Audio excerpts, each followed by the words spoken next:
사람이 사랑하는 사람들에게 어디까지 희생을 할 수 있을까요?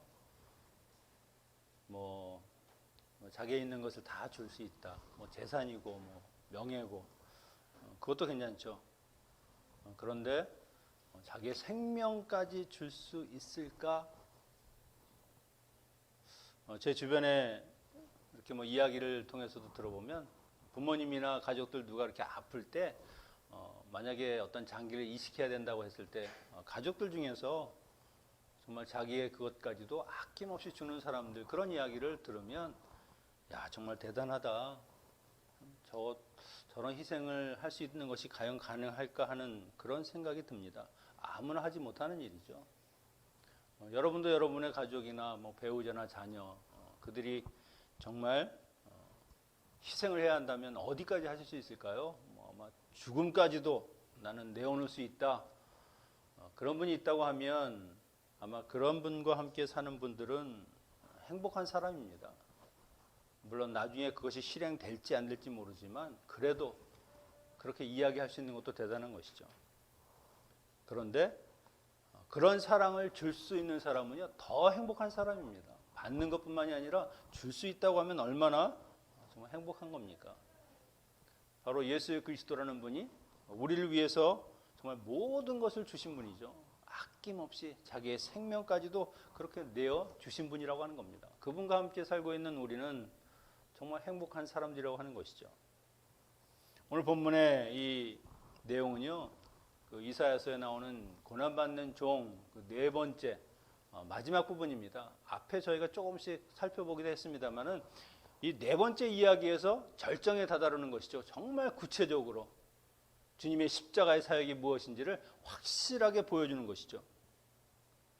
하나님의 아들이신 그 예수 그리스도, 그분이 자기 목숨을 정말 사랑하는 사람들을 위해서 그대로 내어주셨다는 겁니다. 죄로 인해서 죽을 수밖에 없었고, 그리고 결국 심판받아 마땅한 우리들을 위해서 왜 주님이 이런 일들을 감당하셨는가? 오늘 이 종의 사역에 대해서 살펴보면서 과연 나는 정말 하나님께 어떤 은혜를 받고 살고 있는가? 내가 과연 이런 은혜를 받아도 되는 사람인가 하는 것을 생각하면서 우리의 신앙을 다시 한번 어떤 방향으로 가야 할지를 묵상하도록 하겠습니다. 1절에 보니까 우리가 전한 것을 누가 믿었느냐? 여호와의 팔이 누구에게 나타났느냐? 여호와의 팔, 하나님의 능력을 이야기하죠. 이 인간의 역사 속에서 하나님께서 무언가 이적과 정말 세상을 초월하는 능력을 보여주실 때 그것을 여호와의 팔이라고 저희가 소개하는 것을 볼 수 있습니다. 여호와의 종들을 통해서 이루실 이 구원의 사역은요, 정말 누가 깨닫겠느냐 하는 그 외침처럼 알아주는 사람도 없고 그것을 알려고 하는 사람도 별로 없다는 겁니다. 하나님이 인류에게 주신 이 복음, 예수 그리스도를 통해서 모든 사람을 내가 구원하시겠다는 그 기쁜 소식보다 더한 소식이 어디 있습니까? 아무런 대가도 없이 죄와 사망에서 벗어나 새로운 생명을 살 수 있게 만들어주신 그 은혜, 그것을 우리는 너무나 모르고 살아가고 있다는 것이 문제입니다. 아마 제가 생각하기에 이게 너무 간단하고 쉬운 것처럼 믿기만 하면이라고 하는 그 말 한마디 때문에 우리가 그렇게 쉬울 리가 있나 하고 의심하는 사람들이 있는지 모르겠습니다. 그런데 만약에 우리에게 대가를 지불하라고 하면 우리는 다 죽어야 하는 겁니다. 예수님처럼 저 십자가에 달려서 찢기고 피 흘려서 고통 가운데 죽어야 그 값을 치를까 말까 한 그 은혜를 믿기만 하면 그 한마디로 바꿔주신 것이죠.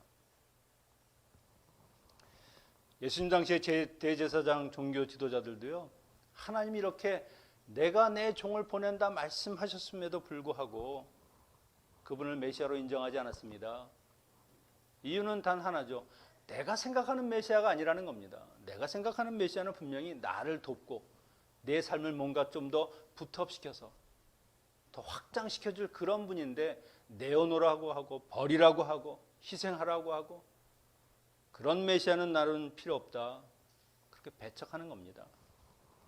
여러분, 우리가 인간적인 생각이나 세상의 가치관으로 이 신앙생활을 한다든지 예수 그리스도나 하나님에 대해서 생각한다고 하면 우리는 제대로 하나님을 만날 수 없습니다.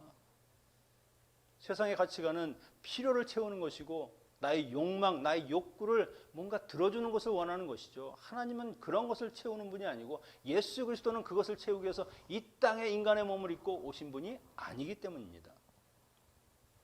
2절에 보면 여호와의 종이 어떤 분인가를 설명하시죠. 한눈에 보면 메시아인 것을 알아볼 수 없는 그런 모습입니다. 그는 주 앞에 자라나기를 연한 순 같고 마른 땅에 나온 뿌리 같아서 고운 모양도 없고 풍채도 없어서 우리가 흠모할 만한 아름다운 것이 없다. 없는 것 투성입니다.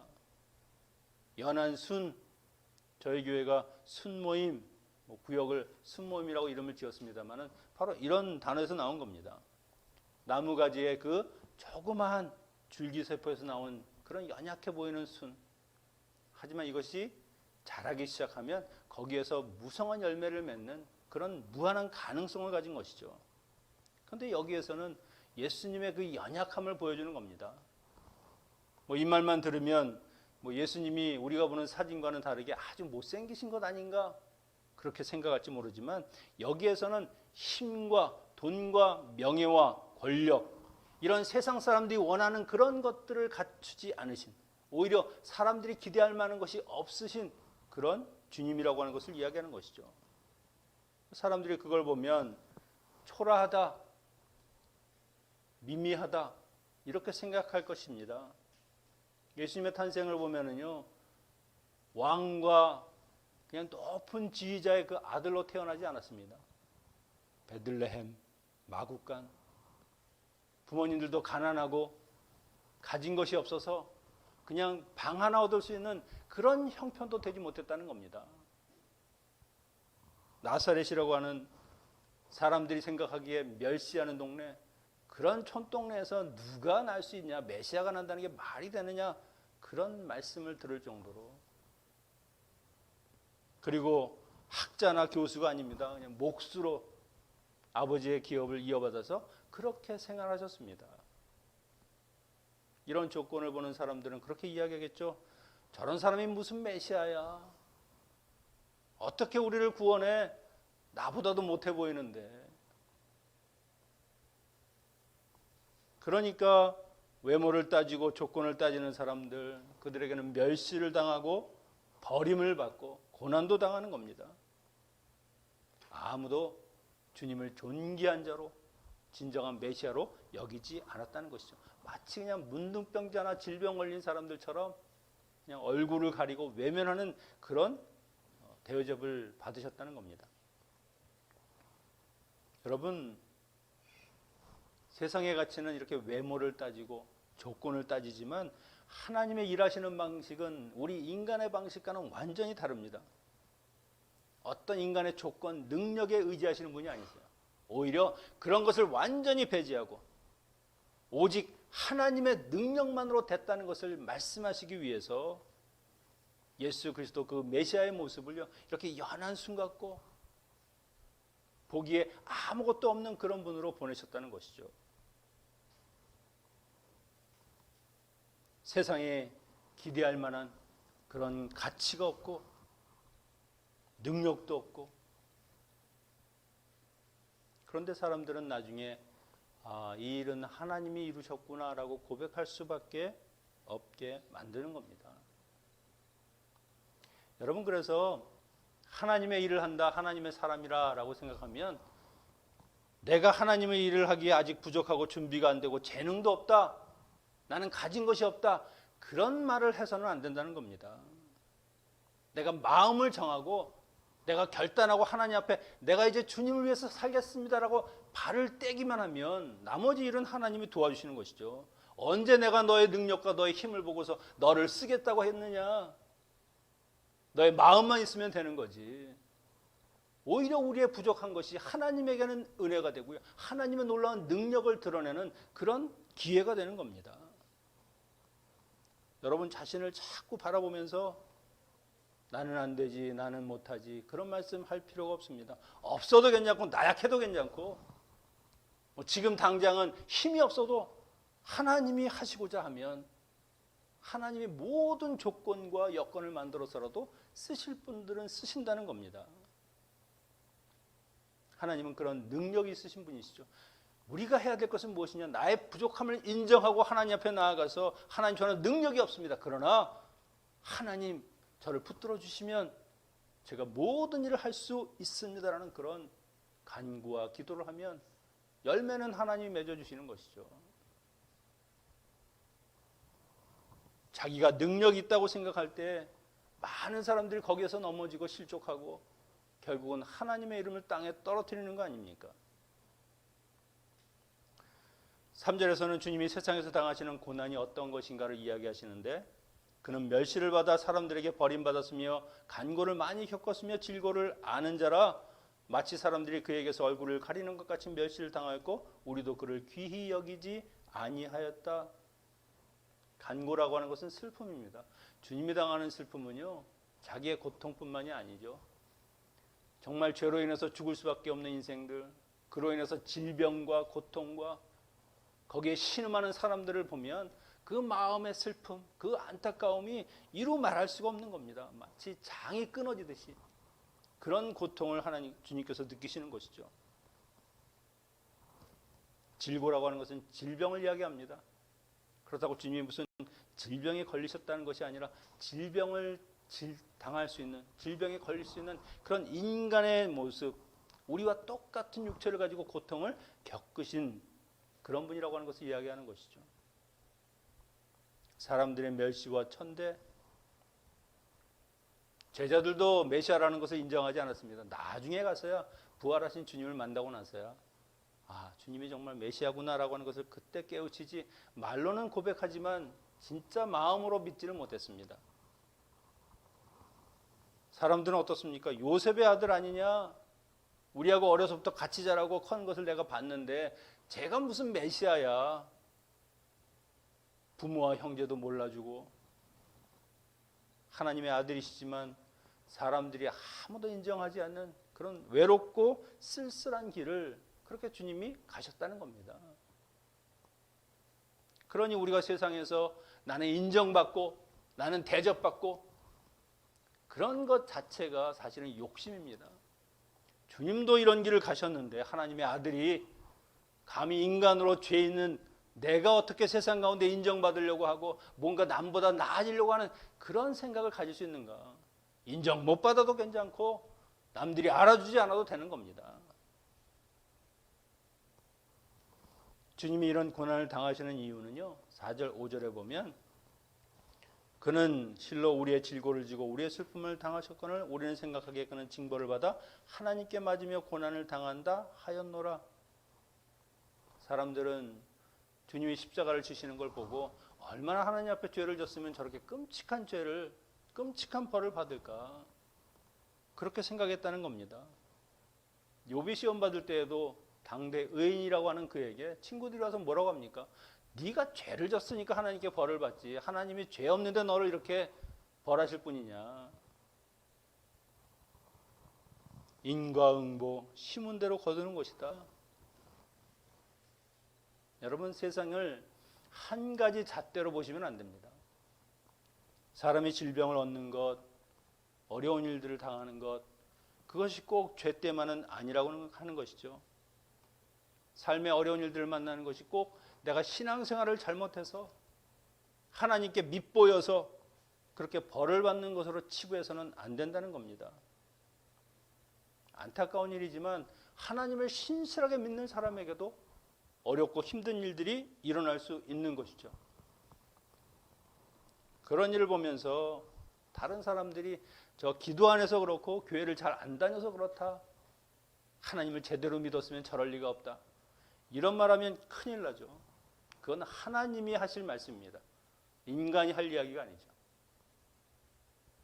어려운 일을 만났을 때 스스로 내가 정말 하나님 앞에서 나의 잘못, 나의 과거, 나의 죄를 되돌아보면서 정말 잘못한 것은 없는지 그렇게 살피는 것은 본인의 할 일이지만 오히려 다른 사람들은 그를 위로하고 격려하면서 같이 기도해 주어야 하는 겁니다. 유대인들처럼 주님의 그 놀라운 십자가 사역을 보면서 저가 무슨 죄를 지었길래 하는 것이죠. 주님이 십자가에서 말할 수 없는 고통을 당하신 것 자신의 죄가 아니라는 것입니다. 5절에 보면 그가 찔림은 우리의 허물로 인하고 그가 상함은 우리의 죄악을 인함이라. 주님이 고난당하신 것은 다른 것이 아니라 우리의 허물과 죄악 때문입니다. 이 찔림이라고 하는 것은요, 그리스도께서 면류관, 그 못과 창으로 찔리시는 것이죠. 저희 집에 이 가시 돼 있는 그런 선인장이 몇 개 있습니다. 정말 가끔 잘못 이렇게 만지다가 찔리면은요, 얼마나 아픈지. 근데 주님은 그걸 면류관을 만들어서 쓰셨다는 거 아닙니까? 상처라고 하는 것은요, 그냥 우리가 뭐 일할 때 이렇게 긁히는 상처가 아닙니다. 이건 뼈가 부서지는 그런 참혹한 고통을 이야기하는 것이죠. 우리의 허물과 죄 때문에 아무 죄 없는 그 주님이 이런 고통을 당하시면서 십자가에서 죽으셔야 한다는 겁니다. 우리들은 어떤 죄를 지었습니까? 6절에 보면 우리는 다 양 같아서 그릇 행하여 각기 제 길로 갔다. 양은 순해 보이는 동물이지만 손이 많이 가는 짐승입니다. 조금만 그냥 놔두면 자기 멋대로 갈 길을 가는 것이고요. 결국 그러다가 큰 사고가 나는 것이죠. 우리가 그랬다는 겁니다. 우리가 하나님께서 선한 목자가 되어주시고 우리를 인도하셨음에도 불구하고 자기 멋대로 자기 하고 싶은 대로 그렇게 살다가 결국 욕망과 탐욕의 그런 길을 가는 것이죠. 사람은 그냥 내버려두면 죄밖에 짓지 않는 그런 사람들입니다. 우리에게는 선을 행할 수 있는 능력이 전혀 없는 사람들입니다. 그런데 하나님께서 이런 죄악된 인간들을 대신해서 자기의 흠없는 아들이신 그 예수 그리스도를 대신 내어 주셨다는 것이죠. 여러분, 이것이 바로 대속입니다. 대속. 남의 고통과 남의 죄를 대신해서 내가 벌을 받는 것이죠. 이 대속에는 두 가지 의미가 있는데, 하나는 그에게 값을 치르고 다시 원래 주인인 그 주인에게 돌려보내는 것이 대속입니다. 노예를 다시 값을 주고 치러서 주인이 내 노예로 그렇게 삼는 것이죠. 원래 우리가 하나님의 소유죠. 하나님의 것입니다. 그런데 죄로 인해서 그 길을 벗어났습니다. 누군가 다시 값을 주고 그를 사오지 않으면 그 길에서 돌아올 수가 없는 것이죠. 또 다른 의미는요, 이 속죄의 의미가 있습니다. 그 사람이 지은 죄를 값을 주고 대신 치름으로 인해서 그의 죄를 깨끗하게 사하여 주는 것. 예수 그리스도께서 죄로 인해서 세상 가운데 노예로 살고 있고 종으로 살고 있는 인간을 그들을 해방시켜서 원래 주인이신 하나님께 돌려주셨습니다. 그리고 그들의 죄를 완전히 깨끗하게 도말하시고 이제는 죄가 아니요 생명 가운데 살아가는 하나님의 사람이 되었죠. 이렇게 대속물로 자신을 들이신 마가복음 10장 45절에 인자가 온 것은 섬김을 받으려 함이 아니라 도리어 섬기려 하고 자기 목숨을 많은 사람의 대속물로 주려 함이라. 여러분, 나를 대속해서 죽으신 그 주님의 십자가를 생각하면 주님이 주신 그 은혜도 있지만 우리가 지은 죄라고 하는 것이 얼마나 처참하고 얼마나 무거운 것인가, 그 대가는 참으로 우리가 치를 수 없는 것이라는 것을 깨닫게 됩니다. 우리는 은혜를 누렸지만 주님은 그 모든 고통을 담당하셨습니다. 5절에 우리가 받는 혜택을 이야기하고 있습니다. 그가 찔림은 우리의 허물 때문이요 그가 상함은 우리의 죄악 때문이라. 그가 징계를 받음으로 우리는 평화를 누리고 그가 채찍에 맞음으로 우리는 나음을 받았도다. 어렵고 힘든 것은 주님이 다 맡으시고 평화와 그리고 나음이라고 하는 좋은 것은 우리가 다 누렸습니다. 주님의 고난이 우리에게는 엄청난 은혜라고 하는 것이죠. 여러분, 그래서 십자가라고 하는 것이 우리에게는 놀라운 능력이 있다는 겁니다. 고린도전서 1장 18절에 십자가의 도가 멸망하는 자들에게 미련한 것이요 구원을 받는 우리에게는 하나님의 능력이됨이라. 그 주님이 십자가에서 흘리신 그 피, 그 보혈로 이 세상에 사하지 못하는 죄는 아무것도 없다는 겁니다. 우리를 깨끗하게 하실 뿐만 아니라 완전한 새로운 피조물로 새로운 창조를 해서 주님 안에서 주님과 함께 살아가는 하나님의 은혜를 누리는, 하나님을 주인으로 삼는 그 놀라운 생명의 삶을 살게 하시는 것이죠. 문제는 주님으로 인해서 받은 이 놀라운 생명을 우리는 지금 어떻게 살고 있는가? 나는 이미 용서받았다. 나는 이제 더 이상 죄가 없다. 그래서 죄에 대한 무감각함으로 또다시 죄를 지으면서도 나는 괜찮다라고 생각하는 그런 삶을 사는 것은 아닌지, 아니면 주님이 값을 치르고 다 사였음에도 불구하고 나는 죄인이다, 나는 죄인이다, 나는 죄인이다, 늘 좌절하고 절망하면서 아니야, 나는 너를 위해서 내 핏값으로 너를 샀어, 이제는 너는 하나님의 것이야 말씀을 하셔도 아닙니다, 저는 죄인입니다, 저는 죽어야 합니다, 이렇게 비관하는 삶을 살아가고 자기를 자책하는 삶을 살아간다고 하면 주님의 십자가의 은혜가 무슨 소용이 있는 겁니까? 주님은 우리 때문에 이 모든 고난을 다 받으셨습니다. 7절에 보면 곤욕을 당하여 괴로울 때도 그는 입을 열지 아니하였고 마치 도수장으로 끌려가는 어린 양과 털 깎는 자 앞에서 잠잠한 양같이 그의 입을 열지 아니하였도다. 주님이 입이 없습니까? 능력이 없습니까? 하나님이 주님에게 주신 능력은요, 천군 천사를 부르면 천군 천사를 통해서 온 세상을 완전히 정말 하나님의 능력으로 붙들 수 있는 그런 분이십니다. 자기의 사슬과 그 면류관 십자가에 박힌 못이라도 뽑으면서 내려와 그들을 능히 처벌하고도 남을 수 있는 그런 능력 있는 분이지만 그런 것을 하지 않았다는 겁니다. 묵묵히 하나님의 종이면 종답게 그 일을 다 감당하셨다는 것이죠. 이것이 바로 종의 본분이 무엇인지, 종의 삶이 무엇인지를 보여주시는 것입니다. 여러분, 우리가 살면서 억울한 일들이 얼마나 많습니까? 그런 일을 당할 때 나도 하고 싶은 말이 있고 나도 할 말이 있고 뭐 얼마든지 변론할 수 있지만 그런 억울한 일을 당하셨을 때 우리는 한번 주님의 십자가를 바라보십시오. 주님이 그 십자가를 묵묵히 진 이유는 단 하나입니다. 하나님이 주신 사명이고 하나님께서 내 모든 것을 변론하시고 나를 증명해 주실 것이다. 내가 아무리 입을 열고 아무리 저들에게 이야기해봐야 뭐 메시아라고 하면 그 십자가에서 내려오면 내가 믿겠다라는 그런 헛된 말을 듣는 것이 아니라 하나님 맡기신 그 사명을 그대로 죽기까지 순종하시는 그 모습, 그 하나님이 계시니까 주님이 이 모든 것을 참고 인내하면서 자기의 사명을 그대로 감당할 수 있는 겁니다. 여러분, 우리의 삶도 하나님이 인정해 주시고 하나님이 갚아 주시고 보상해 주는 겁니다.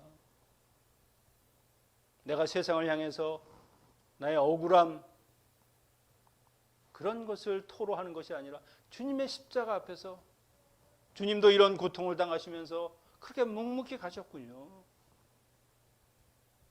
그 주님 따라가는 것이죠.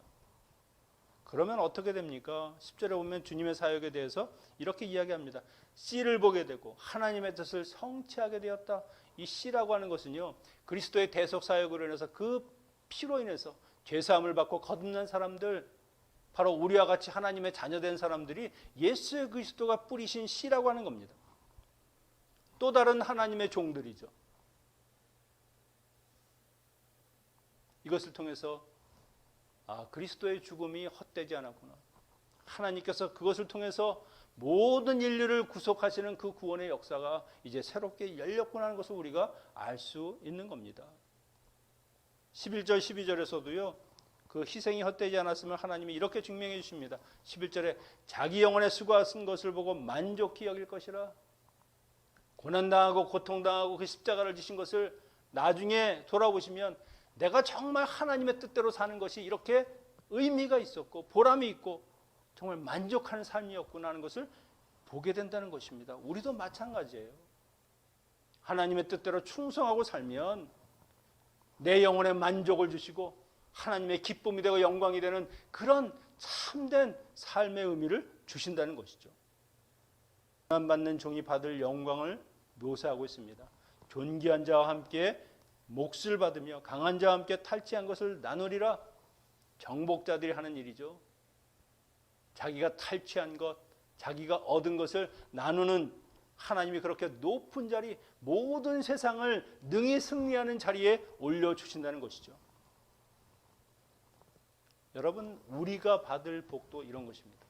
비록 세상에서는 고난을 당하고 어려움을 당하고 상처를 입는다 할지라도 반드시 하나님께서 그 전리품을 나눠주시듯이 하나님의 놀라운 영광의 그 나라에 들어가서 온전히 하나님과 함께 우리의 영원한 삶을 살 뿐만이 아니라 예수 그리스도와 함께 온 세상을 통치하고 다스리는 그 은혜가 우리에게 주어진다는 겁니다.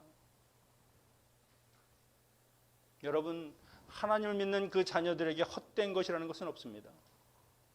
오늘 내가 희생하고 고난을 당하고 억울한 일을 겪는 것도 하나님이 다 아시기 때문에 반드시 그것을 갚아주시고 이 땅에서가 아니라고 하면 영원한 하나님의 나라에서도 그 일들을 반드시 보상해 주실 것입니다. 여러분, 그래서 그 하나님이 우리의 주인이 되시고 우리의 왕이 되시니까 오늘 내가 세상에서 어떤 일을 당해도 주님처럼 견디면서 이기면서 그것이 승리하는 길로 갈 수 있는 것입니다. 오늘 8월의 첫째 날입니다. 8월이 시작되었죠. 한번 이 한 달은 정말 내가 하나님 앞에 온전히 나아가서 나를 위해서 죽으신, 나를 위해서 십자가를 지신 그 주님의 은혜를 생각하면서 내가 정말 하나님 앞에서 어떻게 살아야 할까? 비록 지금 내 삶이 녹록지 않을지라도 정말 예수 그리스도가 당한 고난을 생각하면 그거에 비하면 아무것도 아니다. 오히려 그분이 나를 위해서 죽으셨지라고 하는 생각을 하시면서 여러분의 어려움과 아픔도 인내하시고 그리고 무엇보다 그런 상황 속에서도 하나님의 자녀라고 하는 그 본분, 거룩한 하나님의 자녀의 삶을 절대 포기하지 마십시오. 우리가 구원받은 자녀의 자존심과 정체성을 포기할 때 우리는 그때부터 나락으로 떨어지는 겁니다. 나를 위해서 죽으신 주님을 기억하고 그분의 은혜를 생각할 때 십자가 앞에서 주님과 함께 새로운 인생, 복된 인생을 살아가는 우리 모두가 되시기를 축원합니다. 기도하겠습니다. 내 삶의 주인이 되시는 아버지 하나님, 주님의 대속의 은혜로 살게 하심을 감사를 드립니다.